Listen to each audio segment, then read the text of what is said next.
So I ended up signing Snoop. Snoop was a student of mine, and now he ended up being a teacher, and he went back and built his thing up and brought Death Row Records.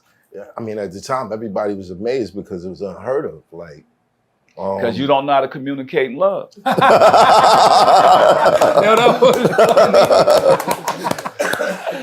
that was hilarious. It's at the time when everybody was pretty much terrified of Suge Knight, you were able to get Snoop off of his label and onto yours. Last Meal, Salute. That's one of my favorite Snoop albums. Yeah. We stay on point like Stacey Adams. That's my shit. Yeah. Losing Control. That's like if I go through something, I'm playing that all day long. It's gonna help me go through it. You know what I mean? In that process, there were a lot of people complaining. Okay, Snoop is with Master P now. We don't understand the sound, because at first he was on a lot of your records. Yeah. And then you were able to bring Dr. Dre. You let Dr. Dre come back into the picture. Yeah. How did that work out? Communicated in love. Think about it. It was love. I let Snoop do what he wanted to do. It wasn't about me. I was a fan of Snoop. Right. And I told him, you're not done. So think about it. If I could see a brother and I know he should be at this level and I could help him get to that, then I'm going to do my part because I believed in him. And he put the work in. So he came with us. He made records with us at first. And then I said, what you want to do? I said, man, I want to get Dr. Dre and let's go do it. And we did it. And I think that's the way we got to look at it. Like, even now, Snoop is one of the biggest artists in the world, right? Biggest entertainers in the world. Right. But we come from, being able to show love. And if you down, I'm going to take care of you. If I'm down, I'm going to take care of him. And that's how we live, bro. It's not all that other stuff. It's just simple. Working with Snoop, you ever just thought one day sitting by yourself like, damn, I signed Snoop Dogg. Yeah.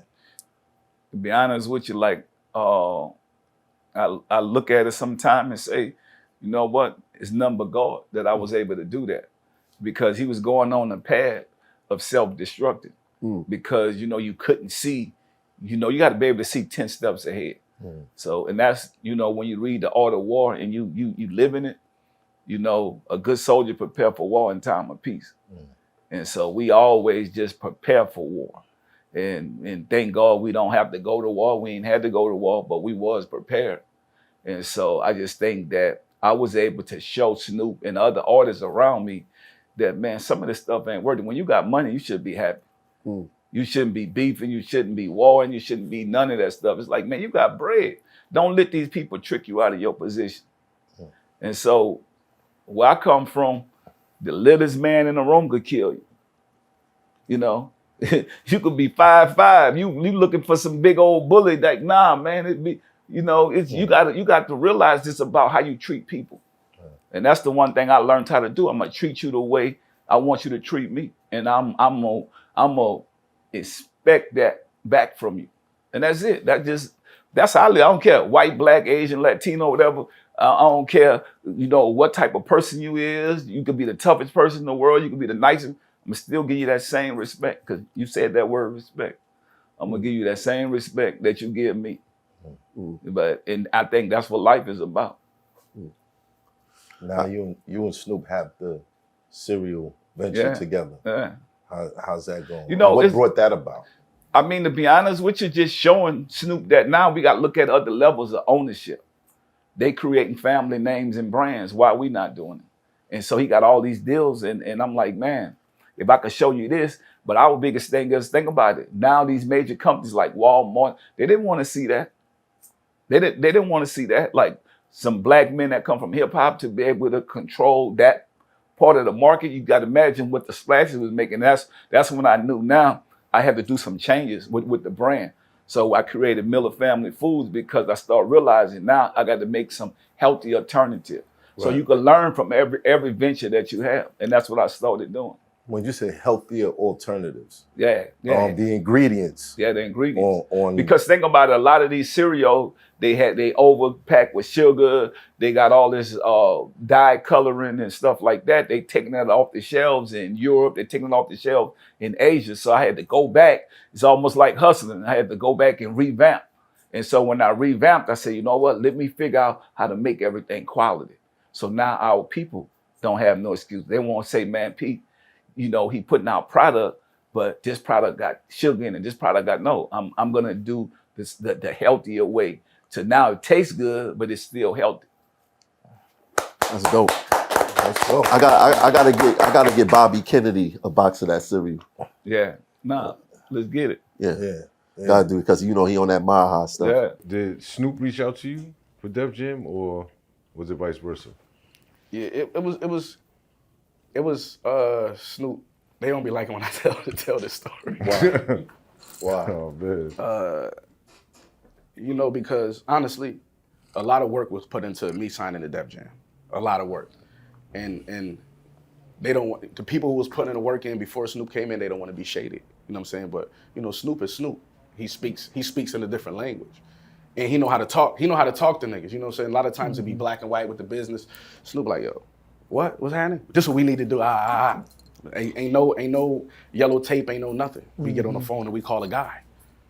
So you know what I'm saying? So that's why they don't like when I tell them. They don't want to give one person all the credit, but I think Snoop do deserve a lot of the credit. The way he spoke to me in my language that I understood. You know what I'm saying? We squashed the funk 1999 because he know where it came from, the source. It came from us. You know what I mean? And we were heavily influenced on, you know, Snoop, the whole thing over there. And we squashed it, and he said, I want you to come back over here because I'm starting a new group called the East Siders. And this was in 1999. He said because, you know, one hood was beefing against the other hood. You know, Trady was different from Goldie Loc and Snoop. They was from the Dub. And he started this East Side. He said, man, cocaine would be good over here with his particular sound that we were all influenced by. And when I went over there in 1999, we squashed the funk like brothers is supposed to. And we developed another great relationship. You know, he did the Bitch Please, gave me a chance to reconnect with Dr. Dre because I sung L.A. Niggas on the Chronic 2001, which happened with Diamond. It's a good thing.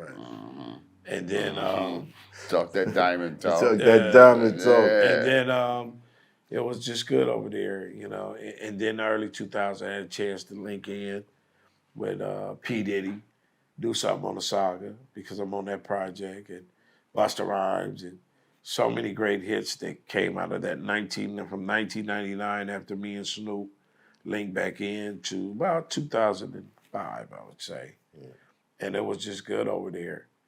The only thing that wasn't, that started to crumble is that he made a big deal with MCA, which later would have to file Chapter 11, you know, bankruptcy or whatever. Right.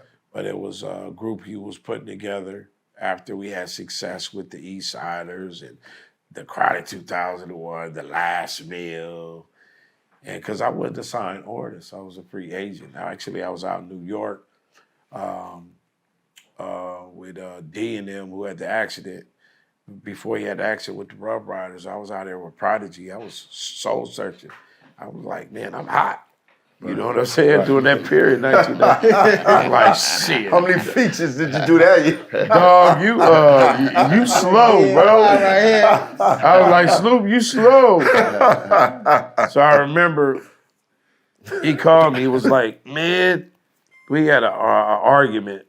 That's me. That's my insulin pump. Don't worry about that. Mm-hmm. The dog was like, Snoop was like, man, come on, man. Because I was about to do something else. You know what I'm saying? But he convinced me, you know, that's something about it, man. I'm loyal, man. If I'm loyal to you, I'm loyal, bro. Mm-hmm. And, what was the initial issue? Because I came out here with Mark Breezy to link in with Jay. Me and Jay-Z met up, Damien. We was going to do some business. And I had all them records and shit. I was hot, son. You telling me you was almost... You telling me you was almost... Yeah, almost. You was almost rocking for... Yeah. A lot of people don't even know that. Mark Breezy from Priority can tell you that. Even Jay can tell you that. So, all right, so walk us through it.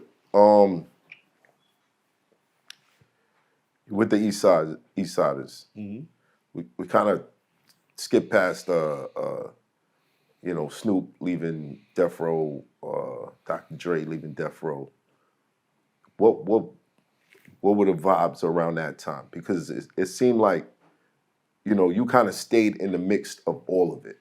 Right. Right. Because everybody was buddies.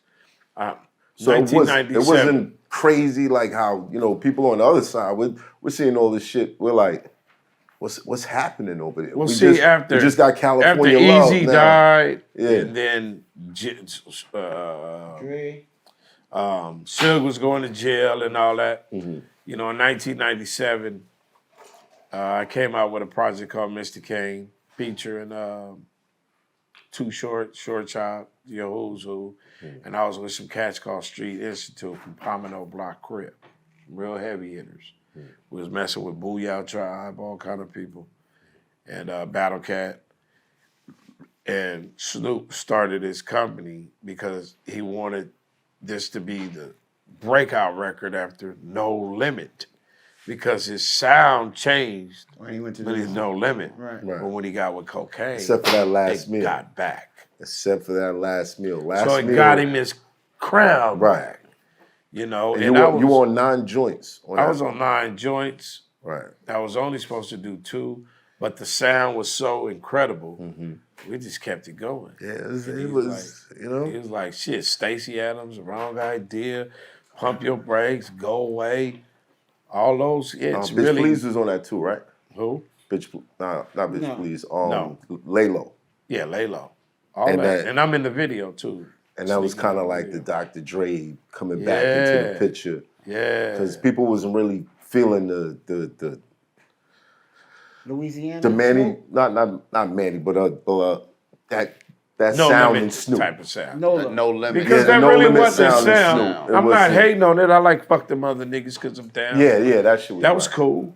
But Because it wasn't on that his- record, he was Snoop wasn't on that his record. sound. Yeah, but he still was able to be Snoop on that hitter record. You know what I'm saying? So when you think in terms of like what me and Snoop did on that 6-year period, he done the most songs with me as an individual artist, and I done the most songs with him, over 100 songs, and everything was cool. The upfront money, you get advanced the money, which is recoupable off the royalties. I know my business. Right. You know what I mean? It was good. And then, once 2006, Chapter 11 MCA filed bankruptcy, he was supposed to give me, cash me out some money to be a part of it. We had a project called Dr. Jekyll and Mr. Kane, had Ludacris, Jazzy Faye, Yo Who's Who, Lil Jon, all kind of people on there, right? But he let it go to the wayside, so I had to give him an inducement letter because he was in breach of contract.